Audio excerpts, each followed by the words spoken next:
Qu'est-ce que la culture générale?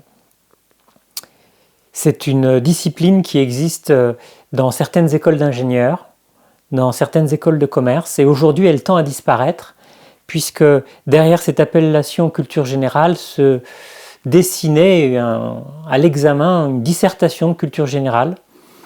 Et aujourd'hui, cette dissertation tend à disparaître et le mot culture générale est changé par le mot communication.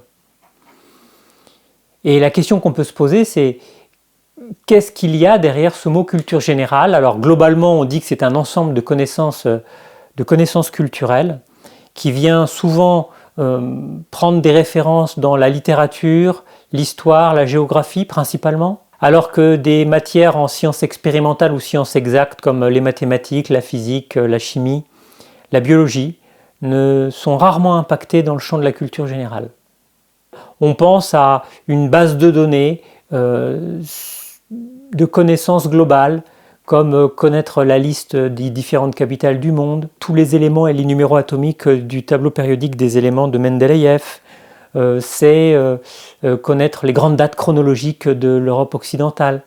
Bref, c'est avoir une sorte de database, de stockage de données dans la tête, prête à être employée à tout moment.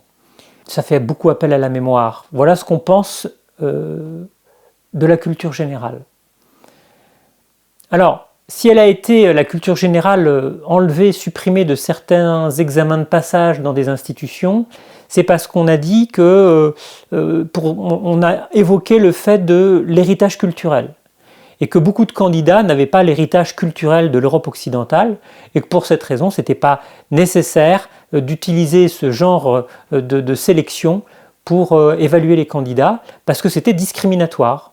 Quelqu'un qui vient d'Afrique ou d'Asie n'aura pas le bagage culturel classique de quelqu'un qui est né en Europe occidentale. Et donc on l'a tout simplement éliminé. Le problème, c'est que réside toujours ce souci de ce qu'est la culture générale. Alors évidemment, on pourrait évoquer le fait que la culture générale, c'est quelque part un bagage général qui vient lutter contre l'hyperspécialisation des savoirs. On a aujourd'hui beaucoup de compartimentation dans les champs du savoir, et d'avoir une sorte d'approche globale permettrait de lutter contre cette hyperspécialisation. Maintenant, si on veut être franc, la culture générale, si on veut vraiment savoir ce que c'est, les gens au XVIIe, XVIIIe nous disaient que quelque part, l'apprentissage culturel permet un dépassement de soi. Voilà ce qu'on entend chez les humanistes et les philosophes de la Renaissance et du siècle des Lumières au XVIIIe. Mais si on veut aller vraiment plus loin, pour essayer de visiter en profondeur ce qu'est la culture générale, à ce moment-là, il va falloir utiliser pleinement son cerveau.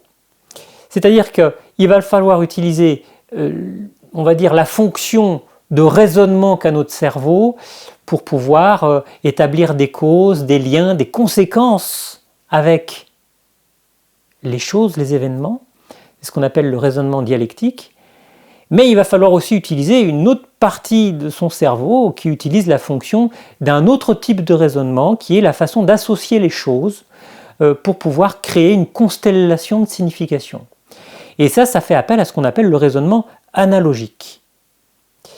Et ce qui est intéressant, c'est que si on veut vraiment comprendre en profondeur ce qu'est la culture générale, il va falloir interroger le mot culture pour lui enlever la patine des siècles et pour lui redonner son éclat premier.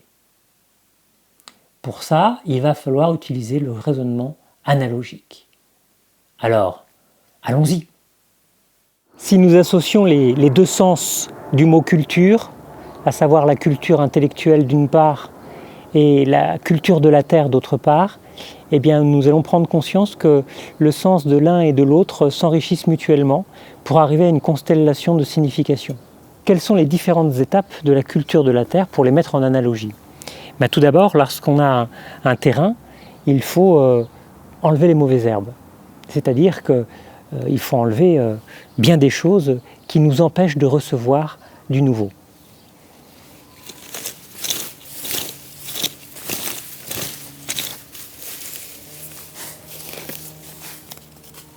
En effet, les mauvaises herbes, c'est en analogie tout ce qui concerne les préjugés que nous avons sur le monde, sur les pays, sur les personnes, les préjugés, les idées reçues aussi, les conditionnements que nous avons par notre éducation, par nos relations, par notre héritage. Et toutes ces choses doivent être enlevées si nous voulons recevoir du nouveau. Et quand le terrain est enlevé de ces mauvaises herbes, il va falloir maintenant préparer le terrain parce qu'on ne peut rien y faire pousser. Alors il faut casser les mottes.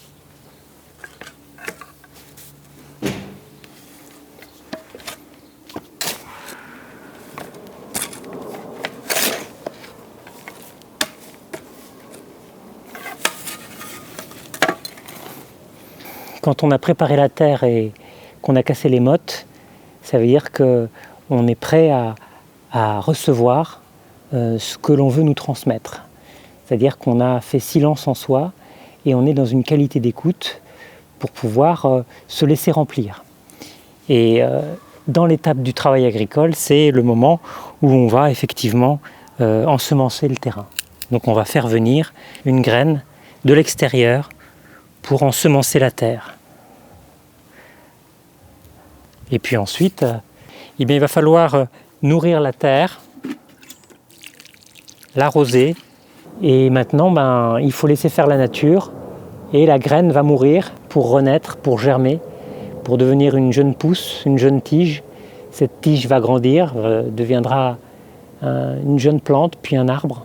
Et donc dans la construction de nous-mêmes, cette plante qui va grandir, c'est à l'instar de nous-mêmes la construction de ce que nous deviendrons, à savoir des piliers de savoir et de connaissances pour ceux qui nous entourent, afin que nous puissions être une référence et que les gens viennent se protéger sous notre frondaison, à l'image de cet arbre.